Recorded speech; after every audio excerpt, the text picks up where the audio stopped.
ఏమైందా వాయిస్కి? అయ్యో లక్కీకి ఏమైందమ్మా?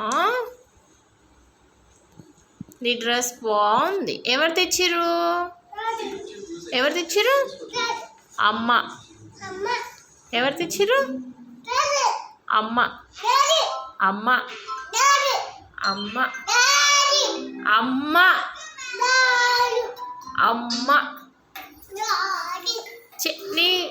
నీకు చాకీ ఎవరిచ్చారు?